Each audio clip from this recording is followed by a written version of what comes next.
season's kickoff of the Bike People podcast. Yeah. Season starts in mid-November. Yeah, right. Yeah, it's the season start off because I've been too busy to do them. That's just the small business season. Yeah. Thank goodness for Blair taking one for the team a few months back with Mr. McPherson. So yeah. Thanks for being here today.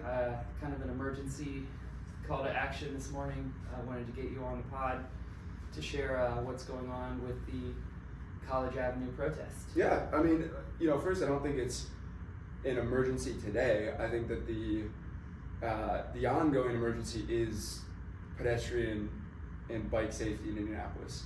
And I think that's something that the bike and pedestrian and infrastructure community, you included, bike shops, advocacy organizations, nonprofits, have been calling out and kind of ringing the alarm bell for 2 years now, if not more. Folks like Eric at Safe Streets, Indy, and the Indy Ped Crisis, data collection, and things like that. I think there's been this ongoing wave of people in the community realizing and recognizing that there is a crisis and a safety emergency across Indianapolis. And I think the issue that's really kind of bubbling up at the moment is that we as a community aren't seeing a reciprocal response that's fast enough, strong enough, and really just good enough from city leadership. So, from top down, from the City of Indianapolis, Department of Public Works, we're not feeling like we're getting enough support and solutions to truly meet the crisis as it is. So that's some, go ahead. I would just say, playing devil's advocate, I could see the other side saying, well, there's been a lot of infrastructure improvements over the last couple of years, and there's a lot being done by the city to drive improvement daily. But that's just playing advocate. I totally hear what you're saying, and I agree because I live it. I think we've had some deaths, right? Yeah, that's like what this is about. There's two sides of it, right? Like, Indianapolis is flat, which means it's good for riding bikes, which is great. We have really phenomenal infrastructure, some of it. The trail system here is fantastic. The Indianapolis Cultural Trail, which is privately done, I'll just add, but is supported by the city, is truly a world-class facility infrastructure. And the Connected Trails network we have is amazing. I spent time in Cincinnati and Louisville and other comparable cities. We do really good, right? So there's some amazing things happening. The flip side, I'll ask you a sort of redundant question. Have you ridden your bike or walked in Indianapolis in the last 18 months? You've had a near-death experience. True. Yeah. Right? Like, it doesn't take anybody, anyone can go for a 20-minute walk, and hit 10th Street, try to cross the road and see a blown red, or can ride their bike and ride down a beautiful trail, and then suddenly it ends, or there's a construction project and you're forced to cross Delaware, the middle of the street at 7 p.m. trying to get to an Indiana fever game, right? Like, it doesn't take more than that to realize and recognize that, wow, yes, we have some incredibly talented and hardworking folks. We have some incredible infrastructure. There is still an emergency that's not being met from an infrastructure standpoint. Absolutely. So I'll keep motoring, which is, I think the event that we're hosting and you're part of, we've got some great organizations co-hosting on November 23rd is the Safe Streets protest. And that's come around because at the corner of College and Mass Ave in March of 2024, there was a pedestrian named Brandon who was hit and killed by a drunk driver. And that's over 18 months ago. It'll be 2 years in March. And at that intersection, which is the crossing of the Indianapolis Cultural Trail, one of the busiest pedestrian corridors in the state. Right by 45 degrees. Right by 45 degrees. It's a highly trafficked pedestrian tourist area. It's very visible. It's incredibly used by locals, by folks getting up and down Mass Ave. In the 18 plus months since somebody was killed there, we've had two things happen. We had some orange barricades put out as a temporary measure that became permanent. They're supposed to be filled with water so that they actually do something. That happened in October of 2025. They're ugly. Yeah. They're ugly. They're meant to be a temporary, incredibly short-term Band-Aid solution. They become permanent. And recently we've had the Department of Public Works come out at that intersection and paint what looks to be about 10 new, we call them chicken tracks, white stripes on the southbound lane of College going across Mass. Yeah. Those are the two solutions that we've been able to advocate for and get done from a safety perspective since March of 2024. And it's just not good enough. Yeah, I'm with you. I think of the cultural trail as our, premier cycling path downtown that visitors will see, that we can brag about. And the fact that someone died on it should get everyone's attention. I didn't even find out about the death until like a year later, until you told me. So I'm on that section daily, and I just couldn't believe that because, my kids and I roll that section where that person died. And I think it is incumbent upon us to basically make the cultural trail the safest bike trail in town, for the reason that it is our showpiece and it is our example for everything to come. So if we have kids dying on Mass Ave on their way to school, there's a school right there, and myself, my kids, and many other kids, I lead a bike bus on that route. Right on that intersection. Right through this area. God forbid something happens to someone someday, we'll all be scratching our heads wondering why nobody stepped up and, made a drastic action about this. So at the meeting, I proposed, shutting down a portion of Mass Ave, just like, I went to Bloomington the other day, and Bloomington shut down the end of, what is it there? Is that Third? The main street there, that College Gate is closed. And same reason, it's a pedestrian mall. It's for people that are out recreating. So I just hate to see that our city is like good with these small changes that have been made. We've recently changed up that whole intersection a year or so ago when they put southbound traffic on the college, and now we're living with a more dangerous situation. So we need to revisit it, think outside the box, think of our future. Vision Zero should be at the forefront of this, and not just like these temporary things. We need leadership over here. You alluded to, in early October of this year, 2025, we hosted at Tomorrow Bookstore, we hosted a community meeting where we had 20 or so small business owners, advocates, local leaders come together with the Department of Public Works, the director and several of the team members were there. And we laid it out. We said, and I'd spent time over the summer emailing, near on 100 emails back and forth with DPW, sharing stories, sharing quotes, sharing folks' experiences that had passed, passing that all along. We got everyone together. We took all that time in early October. You were there. There were there's a ton of momentum. There's a ton of, first of all, the community's coming together saying this intersection in particular is a serious problem that needs to be taken seriously. It's first. Second, we came and we said, here's a ton of solutions that we think would be good, but also DPW, like, you are experts. This is your lane, if you will. This is what you're good at, and we want to rely on you to help us solve and do your job, what is recognized to be an incredibly serious safety issue at this particular intersection. It seemed like that was a good and productive conversation. We got some momentum out of that, and that's when the Department of Public Works turned around and painted 10 new lines on the road. And they called it a day and said, we've got a project next year, right? And it's like, when is that? What is that process? What's really gonna happen? They haven't committed to anything. And we're saying this is an immediate issue. And if we can't advocate and get something done at a visible, heavily trafficked downtown intersection, right, there's 50 more of these that are also getting, shafted. And it's, it comes back to what is truly common sense. Let's put up some bollards. Let's put up some speed bumps. Let's adjust the traffic lights. Let's do other things that are lower cost, lower effort, but are going to be pivotal in saving someone else's life. Agreed. So you think the upcoming protest, which is November 23rd, 1 to 3 p.m. At the intersection of College and Mass. Come on out. I think already what's proven to me is this protest event has come together in the last couple of days, and really quickly we had Safe Streets Indy, Hope by Design, Bike People, Tomorrow Bookstore, Central Indiana Cycling, Proformis, all those organizations saying sign me up.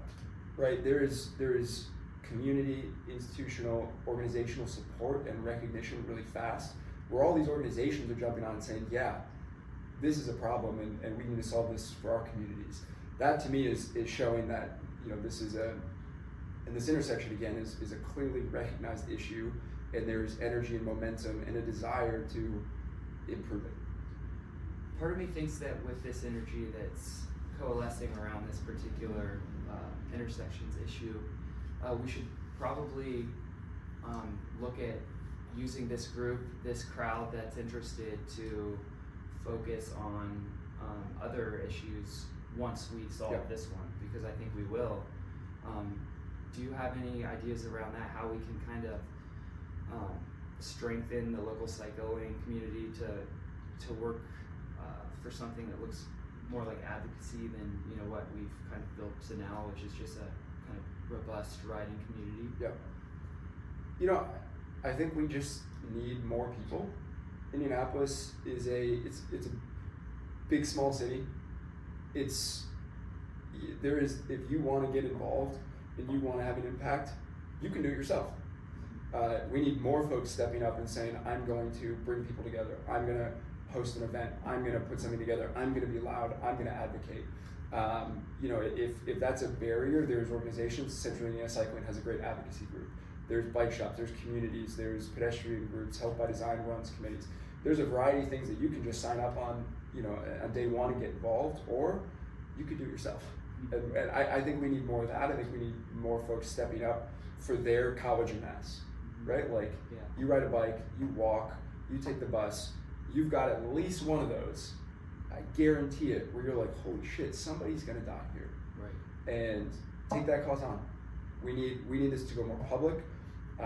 The media in general over the last year has also recognized, right? There's been coverage from all the local news channels and television stations, from Mirror Indy, from the Indy Star, right? Like, all of the media has also recognized this and has covered it. And so it's there. The pressure needs to be on, at this point, the leadership, City of Indianapolis, Department of Public Works, and IMPD to truly step up. And that's where we're at. Agreed. I'm kind of going to rephrase the last question. I see you as kind of taking on this cause as local, advocacy for. It's kind of different than Central Indiana Cycling. I see Central Indiana Cycling as more of a infrastructure advocacy. And they've been, several different organizations that have melted together over the years, and I think they're still trying to define their place and their role, but I still don't see like exactly this happening from them, nor any other organization. So that's kind of like, I want to point at this again, like I think we need a community-rooted social media or advocacy group that's kind of guerrilla and outside of all the organizations, that's more of the people's voice. Because as soon as you put a board behind it, it gets bastardized and occupied by people that aren't really even bike people. It's the way I see it. So I hear you saying, I agree. It's an ecosystem, right? And when you say that, I think like a forest, right? You've got the big trees, you've got the small trees. I'm not a botanist, but if you think about in that framework, we have the ecosystem, we have the institutional organizations, the Cultural Trail, Help by Design, Central Indiana Cycling. We have those. We have the bike parties. We have the bike peoples. And this is just in the bike and pedestrian space. Like, we have all of that in a really good way. It's tough in any community. It's tough to wrangle. As an advocate in doing this event, I don't want to do this. I have no interest. I have a full-time day job. I have a baby on the way. I help run our bookstore. I want to have a little fun on the weekends. Like, I don't want to do this, but I got mad, right? Like, don't waste my time. And we're not asking to be the best in the world next year. We're asking for clear improvements that match the immediacy of the issues. That's what we're asking for. And that's what I'm asking for: progress and true improvement. And so, for anybody, when you get mad, you can post on Reddit, you can post on Instagram, and I do that. I absolutely do that. But then turn that around and say, well, let me find where I can channel that into something productive, into getting engaged myself individually. Again, maybe inside of an organization, maybe not. Go ahead and do it outside. You don't need to join the board and do those things if you don't want to. I have a good personal network in Indy, but again, like, those organizations signed up really fast to this thing that's not single org led. And that's where the ecosystem, the community, I think are rallying around this, and there's different places to get involved and make an impact. Gotcha. Were you given any reasons that more permanent solutions weren't being put into this intersection, other than next year we have a bigger project coming up? Absolutely. Let's see. Here's where I'm at. Were This we is sure that next year's project would be all encompassing, or what was the?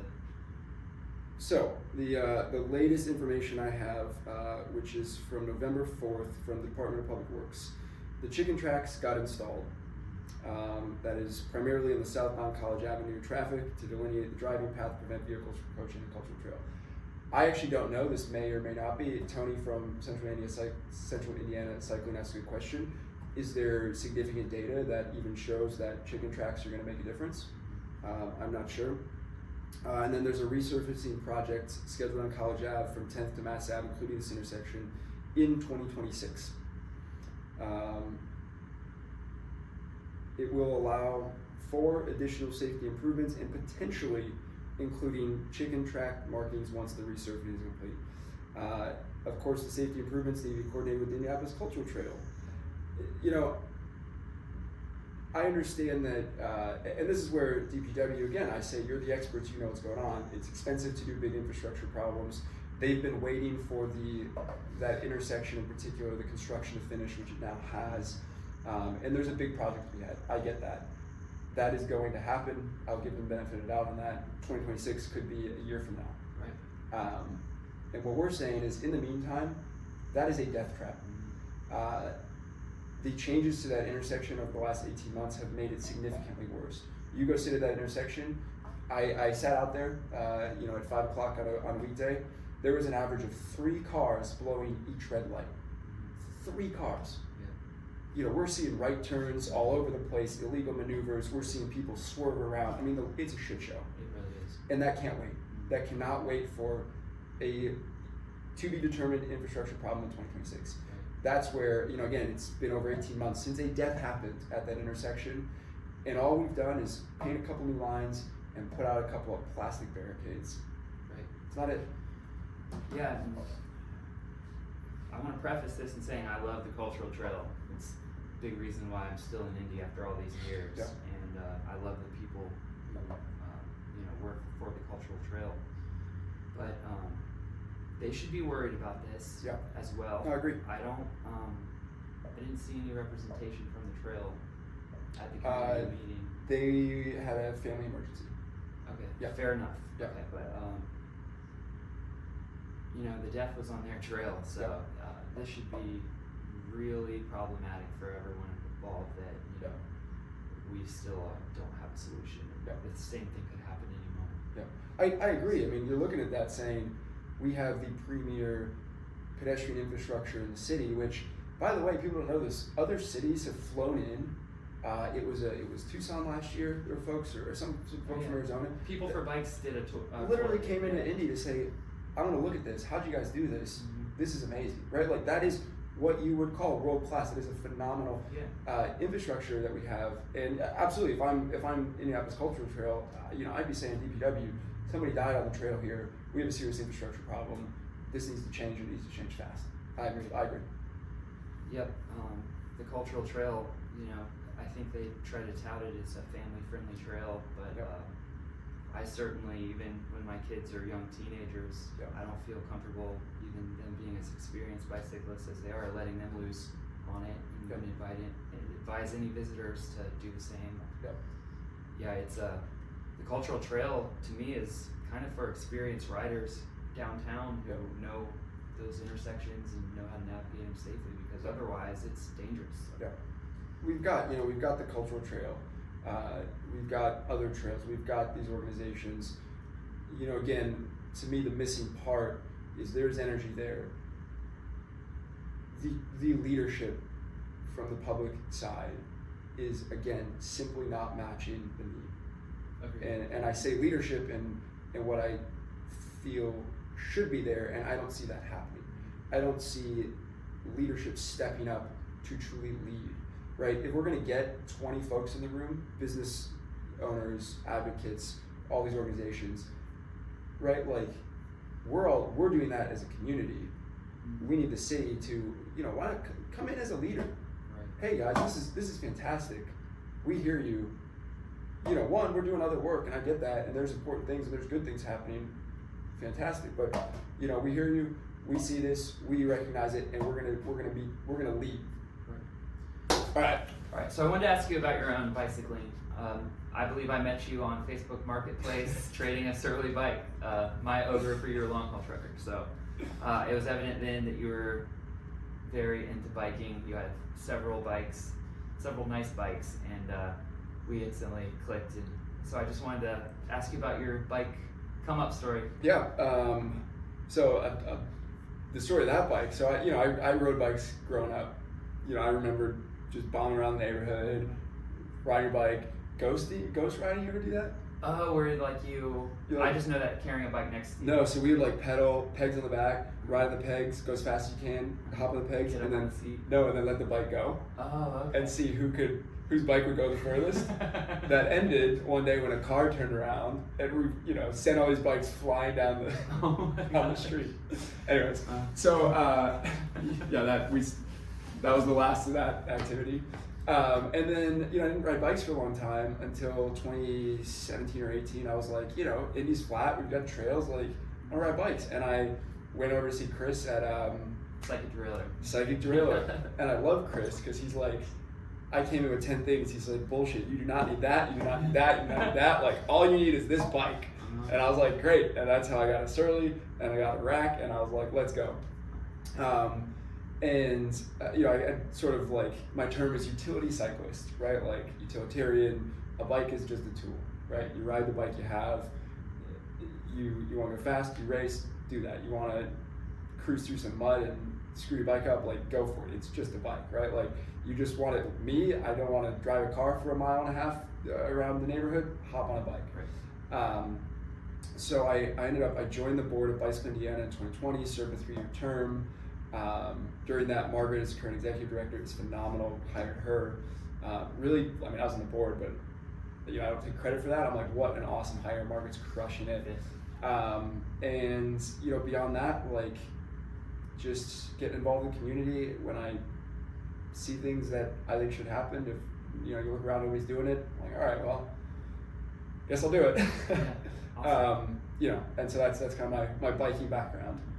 So given that perspective of your Bicycle Indiana days and now looking forward to the College Avenue protest, Safe Streets protest, what do you hope or what do you think will be the next phase or era of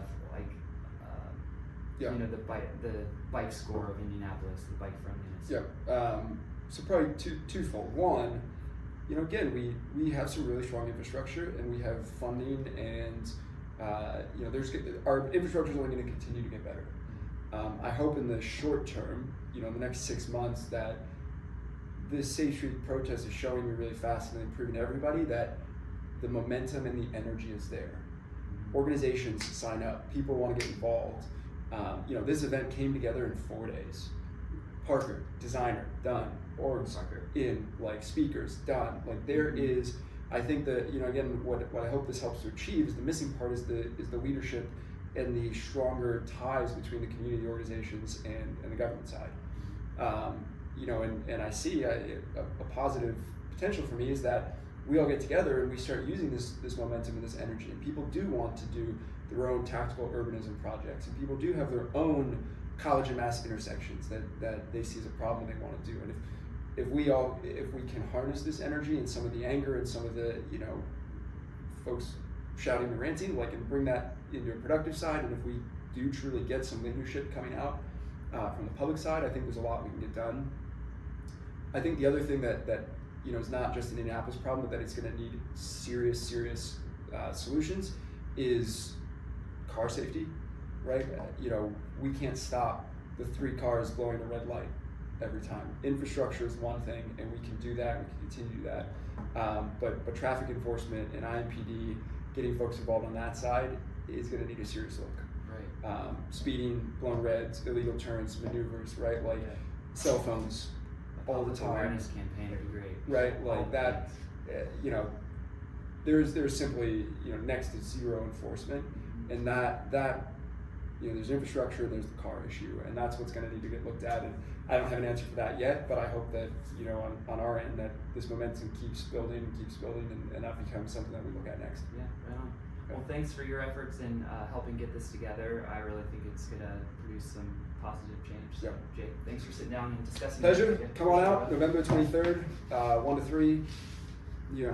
The more the merrier. Got good organization, speakers. We're gonna have a vigil led by Central Indiana Cycling, and I think it'll be Senator Hunley will be there.